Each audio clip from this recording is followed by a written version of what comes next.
Hey everybody, welcome back to our spooky season coverage. We are doing Predator versus Black Panther, and this is issue 3, and so much happens in this issue, so we gotta just jump right into it. So this picks up inside of the Great Mound, and the Predators are here, and they are collecting the vibranium that they've been searching out this entire time. Predator leader here, you gotta remember, this one is the little brother, and he's imagining all the warships, the throne, he's imagining everything that he's gonna do with this metal. So we cut back outside, and we see that a predator has hunted a lion, and he is pouring the predator acid on the skull to remove all the hair and tissue and everything so that it's just a raw bone skull there. And as this predator gives out this gigantic roar, he's immediately speared by Okoye, and I think this is either her third or fourth predator that she's taken down. And for a moment, we see that there's another one up in the trees that has her in its sights, but right above him is the Black Panther. And this is something that I don't think I've ever seen happen to a predator before, but he broke its neck, which I can only imagine the kind of strength necessary to do something like that. And this is where the Black Panther and the Dormelage and Okoye are standing there talking, and they're looking at the predator and they're talking about why they're here. He knows that they're hunters, he knows that they came here for a reason, but it wasn't just to hunt people or anything like that.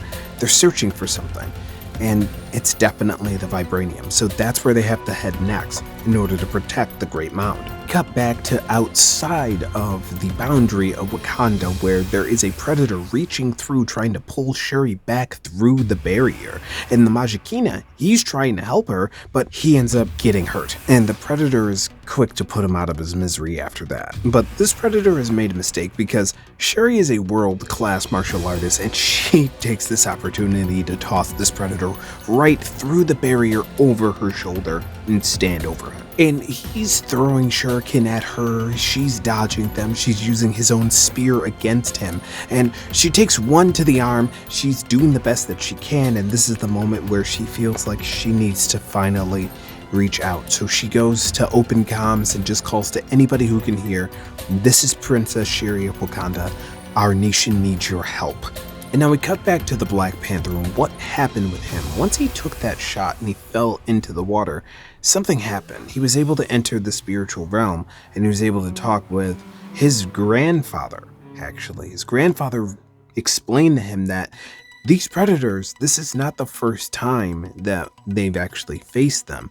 And because of the time period that he ruled in, the world was at war and they didn't want anything to do with it. So they were very much isolationists then too. But when they needed help and the predators came, there was no one to help them. They were able to fend them off, and they used their technology to be able to expand into what Wakanda is now. A lot of the barrier technology, a lot of their cloaking technology is predator based, which I think is very awesome. Like, they say that they buried the bodies, but they studied their tech.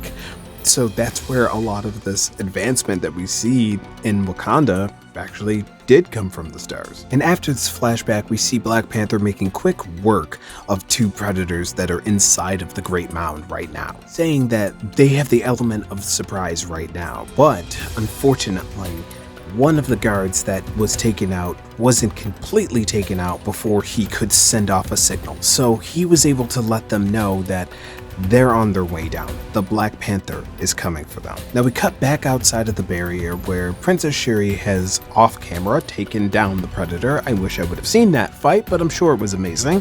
And she's noticing that their helmets are not just helmets. They're actually computers that she's able to use because, like we learned in the flashback with her grandfather as well, they used a lot of the same tech from the predators the first time that they encountered them to build the technology that Shuri would be an expert in at this moment. So the moment she puts on the helmet, she can tell exactly what it is, and she knows that all she needs to do is interrogate it just a little bit and she'll be able to figure out how to hack it. But before she can finish figuring out how to hack the system, she notices that someone or something is coming down on her. So she gets in a ready stance and she says, "Who's there?" And it turns out that it's Falcon. And now I know you're looking at him and you're like, wait a second, Falcon, not Captain America? What's Is that Sam Wilson? That is Sam Wilson. But the Predator versus series is actually different points in time. So we're a little bit further back from status quo. So this is back when he's still Falcon. And we're going to learn here in a second that he has not met Shuri and the world does not know about Wakanda yet at all. But all of that is going to be in the next issue. Sorry, hate to leave you guys on a cliffhanger, but that's it for issue 3. Issue 4 is coming up very soon. And thanks for hanging out. Talk to you guys later. Bye.